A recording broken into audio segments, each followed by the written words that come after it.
आप सभी को नमस्ते। मैं राकेश चौहान टारगेट आईक्यू की तरफ से आप लोगों का बहुत बहुत स्वागत करता हूं। आप लोगों का साइंस वाला पोर्शन या साइंस वाला जीएस का साइंस वाला जो हिस्सा है वो मुझे पढ़ाने के लिए दिया गया है और मैं आज अपना पहला लेक्चर आप लोगों के साथ शेयर करूंगा। और मैंने जो आप लोगों का सिलेबस देखा है बिहार एपीओ और पीसीएसजे का, उसमें साइंस एक बहुत ही महत्वपूर्ण और बड़ा रोल अदा करता है। और साइंस में भी अगर माना जाए तो 70 से 80% जो क्वेश्चन होते हैं वो बायोलॉजी से पूछे जाते हैं, या ये कहिए कि मोस्ट ऑफ क्वेश्चन बायोलॉजी से ही पूछे जाते हैं। और कुछ टेक्निकल साइंस एंड टेक्नोलॉजी से भी कुछ क्वेश्चन पूछे जाते हैं। फिजिक्स और केमिस्ट्री का बहुत ही थोड़ा हिस्सा होता है, लेकिन बड़ा हिस्सा जो होता है बायोलॉजी का ही होता है। तो आज हम इस लेक्चर में बायोलॉजी की बेसिक चीज़ों को समझेंगे। तो मैं फिर से आप लोगों का टारगेट आईक्यू की तरफ से स्वागत करता हूं। तो शुरू करते हैं आज का पहला लेक्चर। आप लोगों को पता होगा कि बहुत पहले, थोड़ा सा जियोग्राफी समझिए, बहुत पहले एक ब्रह्मांड का निर्माण होता है। बिग बैंग की थ्योरी है, महाविस्फोट की थ्योरी है। उसके बाद ब्रह्मांड बनता है, यूनिवर्स बनता है, फिर हमारा सूरज बनता है, सौर परिवार बनता है, सोलर सिस्टम बनता है, उसमें हमारी अर्थ बनती है। यहाँ तक सभी को पता है कि हमारी अर्थ बनती है। तो सूरज और बहुत बड़ी खगोलीय घटना के फलस्वरूप बना था। तो हमारी धरती बहुत ही गर्म थी। धीरे धीरे जब हमारी धरती ठंडी होती है, अर्थ ठंडी होती है, तो सबसे पहले लिपिड का निर्माण होता है। लिपिड जब बनता है करीब करीब 3.5 बिलियन ईयर्स एगो की बातें हैं ये सब। लिपिड में क्या होता है? लिपिड एक तरह सा फैट होता है। आप लोगों ने पढ़ा होगा कि अरबी बनारस यूनिवर्सिटी ने स्टडी किया था, तो हड़प्पन सिविलाइजेशन के बर्तनों के ऊपर जो वहाँ पे पॉट मिले थे उनके ऊपर लिपिड पाया गया था, और उसका एनालिसिस करके पता लगाया गया कि वहाँ पे लोग वेजिटेरियन नॉन वेजिटेरियन ज़्यादा थे, मतलब मीट खाना पसंद करते थे। लिपिड एक फैट का ही रूप होता है। लिपिड में बेसिकली क्या होता है? आपका कार्बन होता है, हाइड्रोजन होता है, ऑक्सीजन होता है, नाइट्रोजन होता है, सल्फर होता है और फास्फेट होता है। इनके मिलने से लिपिड बनता है। और जो हमारी पहली सेल बनी थी धरती पे, जब जीवन की उत्पत्ति होती है, जो पहली सेल बनती है, तो इसी CHONSP यानी कि carbon, hydrogen, oxygen, nitrogen, sulphur और फास्फेट से मिलकर बनती है, जो कि एक प्रोकैरियोटिक सेल थी। सेल दो तरह की होती है, प्रोकैरियोटिक और यूकैरियोटिक सेल। इन दोनों के बारे में हम अगले चैप्टर में पढ़ेंगे, अभी हमें पढ़ने की नहीं जरूरत है। तो हम आज शुरू करते हैं बायोलॉजी। बायोलॉजी वर्ड दो वर्ड से मिलकर बना है, बायो प्लस लॉजी। बायो मतलब होता है लिविंग, और लॉजी मतलब लोगोस से आया, जो ग्रीक भाषा का वर्ड है। इसका मतलब है ऑफ स्टडी, यानी कि लिविंग की जो स्टडी की जाती है उसे हम बायोलॉजी बोलते हैं। बायोलॉजी में भी मेनली 3 पार्ट होते हैं। एक होता है आपका एनिमल वर्ल्ड, दूसरा प्लांट्स हो गए यानी वनस्पति हो गया, बॉटनी हो गया, तीसरा जो होता है माइक्रो ऑर्गेनिज्म होता है। माइक्रो ऑर्गेनिज्म में आपका हो जाता है जैसे बैक्टीरिया हो गया, आपका वायरस हो गए, या फिर एल्गी हो गया। दूसरी बहुत ही जो माइक्रो बहुत ही सूक्ष्म जीव होते हैं, उनको उस कैटेगरी में रखा जाता है। तो हम यहाँ पे सबसे पहले पढ़ लेंगे। बायोलॉजी का मतलब होता है बायो प्लस लॉजी यानी लिविंग, और लोगोस मतलब या लॉजी मतलब study. Study of living is called biology. Biology किसकी स्टडी करता है? लिविंग के बारे में। तो लिविंग क्या होते हैं? सबसे पहला सवाल आपके दिमाग में ये आता है। स्टडी तो आपको पता है क्या होता है, किसी चीज के बारे में अध्ययन करना। लिविंग क्या होता है? अब यहाँ पे देखने वाली चीज है, एक लिविंग चीज होते हैं, एक नॉन लिविंग होता है। नॉन लिविंग मटेरियल तो आपके इर्द गिर्द बहुत पड़े होंगे, आप बैठे होंगे कुर्सी पर। कुर्सी भी नॉन लिविंग है अभी फिलहाल। एक टाइम पे वो भी लिविंग हुआ करता था जब प्लांट हुआ करता था, कुर्सी अगर लकड़ी की बनी है तो। लिविंग होने के लिए कुछ क्राइटेरिया होते हैं, कुछ प्रॉपर्टीज होती हैं। तो प्रॉपर्टीज ऑफ लिविंग की अगर हम बात करें, उन एट्रीब्यूट्स की बात करते हैं, तो आपको देखेंगे कि सबसे पहली जो चीज होती है वो रेस्पायरेशन होती है। रेस्पायरेशन मतलब होता है सांस लेना। रेस्पायरेशन और ब्रीदिंग दोनों दो चीजें हैं। ब्रीदिंग मतलब होता है सांस खींचना, सांस को छोड़ना। रेस्पायरेशन मतलब होता है कि जब आपने सांस खींचा, अंदर ब्रीथ किया, आपके अंदर ऑक्सीजन गई, और उस ऑक्सीजन का यूज कहाँ पे होता है? तो हमारी सेल की माइटोकॉन्ड्रिया जो है, एनर्जी बनाने के लिए, ग्लूकोज को ऑक्सीडाइज करने के लिए, उससे एटीपी निकालने के लिए, ये सारे पूरा का पूरा जो प्रोसेस होता है, यानी उस ऑक्सीजन की हेल्प से ग्लूकोज टूटता है और हमें एनर्जी मिलती है। यह एक्चुअल में रेस्पायरेशन होता है, जो हमारी सेल्स की माइटोकॉन्ड्रिया में होता है। तो ब्रीदिंग मतलब सांस लेना, और रेस्पायरेशन मतलब होता है उस ऑक्सीजन का कंप्लीट यूज होना। फिर वहां से कार्बन डाइऑक्साइड निकलेगी और फिर वो बाहर जाएगी। पूरा का पूरा प्रोसेस जो होता है वो रेस्पायरेशन होता है, यानी सांस लेना और उस ऑक्सीजन का यूज भी हो जाना, और उसके बाद जो कार्बन डाइऑक्साइड निकलती है उसका बाहर निकलना भी एक कंप्लीट जो सर्किल होता है उसे हम रेस्पायरेशन बोलते हैं। और ब्रीदिंग मतलब होता है सांस खींचना। दोनों के बीच का डिफरेंस आप करीब करीब समझ गए होंगे। तो ऐसे ऐसे लिविंग क्या होता है? लिविंग वो होता है जो रेस्पायरेशन करता है, यानी सांस लेता है। न्यूट्रिशंस, जिसको अपना जीवन चलाने के लिए जो न्यूट्रिशंस लेता हो। न्यूट्रिशंस मतलब आप समझ ही गए होंगे न्यूट्रिशंस में क्या क्या होता है। जैसे मेन न्यूट्रिशंस होते हैं और सेकेंडरी न्यूट्रिशंस होते हैं। मेंस में हो गया आपका कार्बोहाइड्रेट हो गया, फैट हो गया, विटामिन्स हो गए, प्रोटीन हो गए, या मेन न्यूट्रिशन है। सेकेंडरी वाले जो होते हैं उसमें मिनरल्स होता है, फाइबर्स होते हैं और वाटर होता है। ये सारी चीजें सेकेंडरी वाले होते हैं। एंटीऑक्सीडेंट भी उसी में आ जाता है। तो ये दो तरह के न्यूट्रिशंस होते हैं जो एक लिविंग को चाहिए ही चाहिए होते हैं। न्यूट्रिशंस एक अलग चैप्टर, इसके बारे में हम अलग से पढ़ लेंगे। मूवमेंट करता है। लिविंग जो होता है वो मूवमेंट करता है। मोस्ट ऑफ एनिमल्स जो है लिविंग, जो भी एनिमल हैं वो मूवमेंट करते हैं। उनमें एक गति होती है, एक स्थान से दूसरे स्थान पे जाना, एक प्लेस से दूसरे प्लेस तक जाना, ताकि वो अपनी डेली एक्टिविटीज को कंप्लीट कर सके, पूरा कर सके। ग्रोथ स्टेप बहुत ही इंपॉर्टेंट चीज होती है। जैसे एक बच्चा होता है, फिर बड़ा होता है, फिर यंग हो जाता है, फिर एडल्ट हो जाता है, फिर वह बूढ़ा हो जाता है। ये एक ग्रोथ स्टेप होता है। यह लिविंग के ऊपर अप्लाई होता है, चाहे वो एनिमल हो चाहे वो प्लांट हो, उनमें यह ग्रोथ होनी ही होनी है। और उनकी एक सर्टेन एज होती है, उसके बाद वह डिके हो जाते हैं। रिप्रोडक्शन का मतलब होता है कि कोई भी लिविंग अपने ही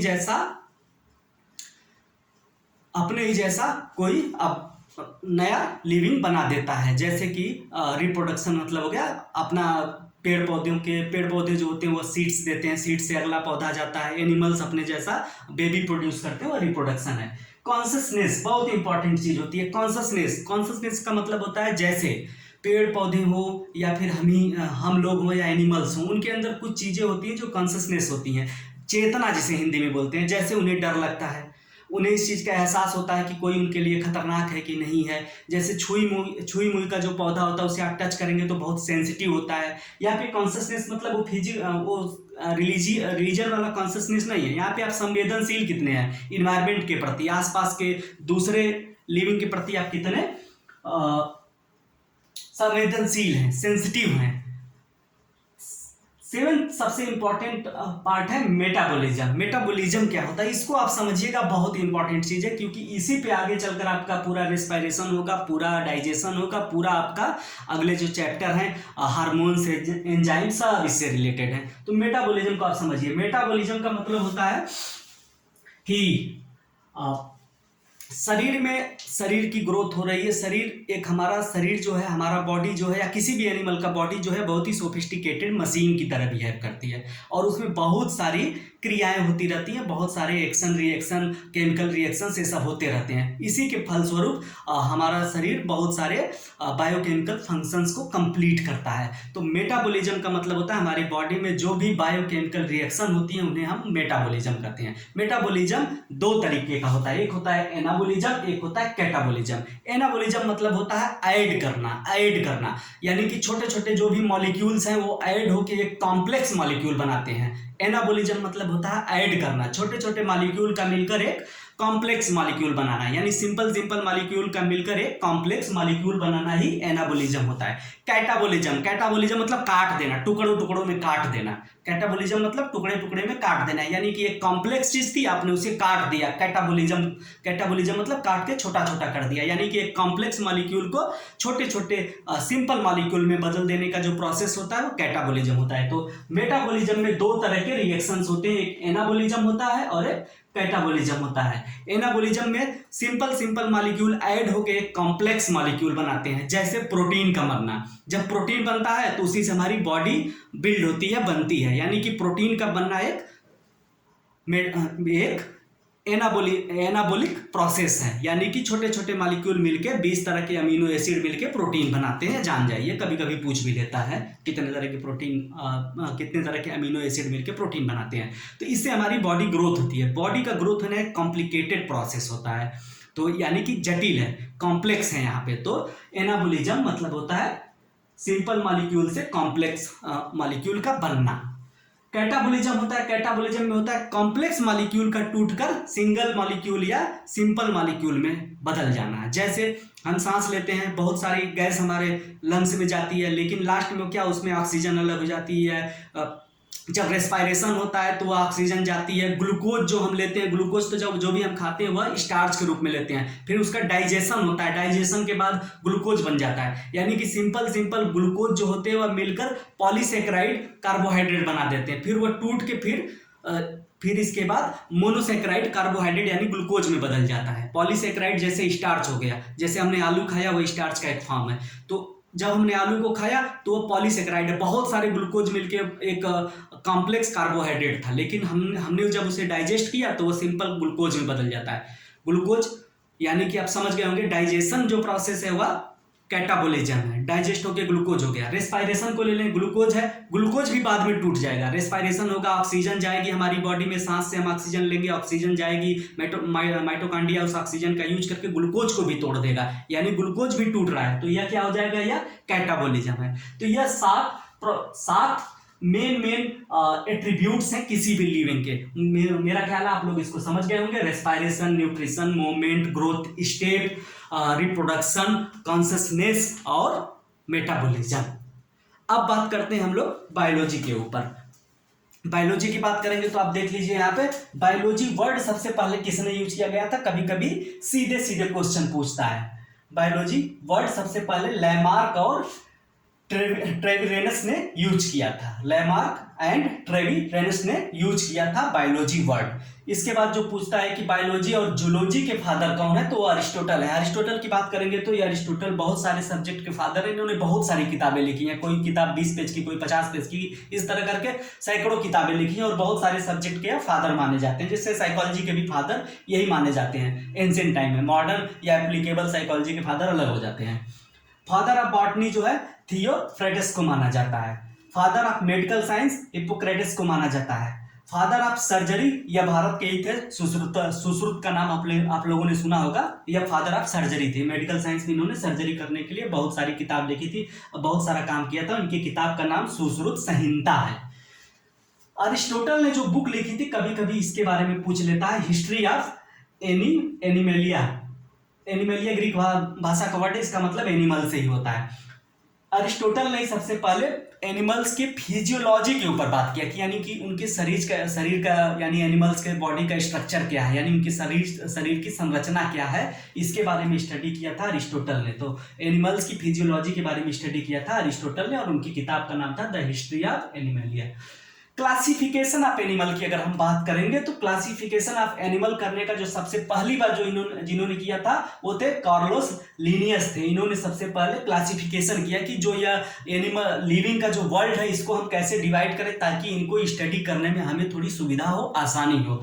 तो इन्होंने एक किताब लिखी थी सिस्टमा नेचरा।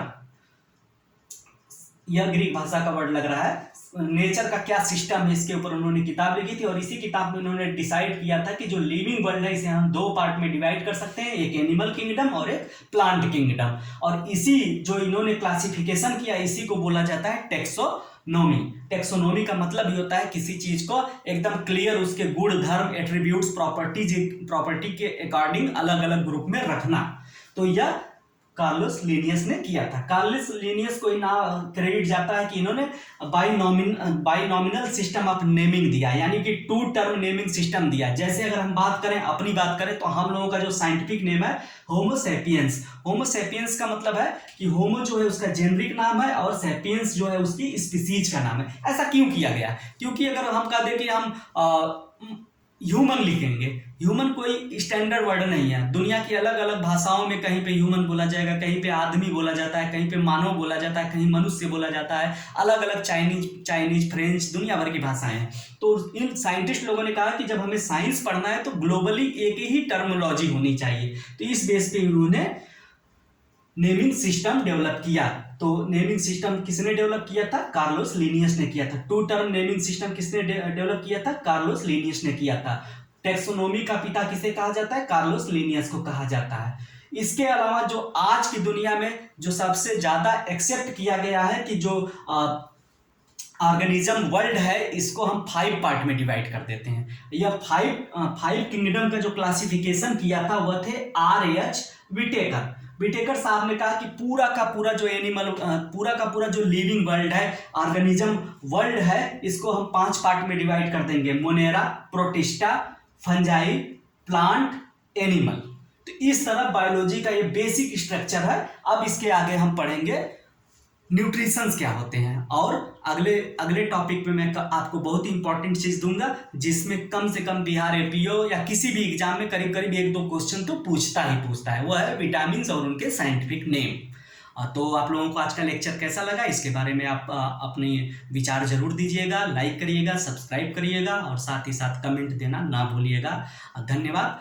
मैं अगले लेक्चर में फिर से मिलूंगा। धन्यवाद।